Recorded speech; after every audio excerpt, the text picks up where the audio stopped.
Я да видя за какво да се изкажа неподготвен напълно. Защо не взимат отношение нашите политици по венецуелския въпрос?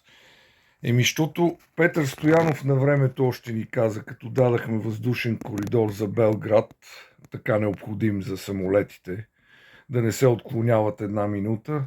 Тогава той каза: вижте, пичове, те са големия брат, ние сме малкия, трябва да ги слушаме. Така ни виждат американците и сега.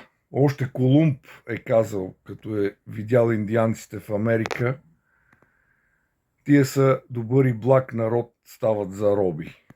Ето, това е, което политиците премълчават, а трябва да бъдат честни, като Петър Стоянов на времето. По този случай една ракийка.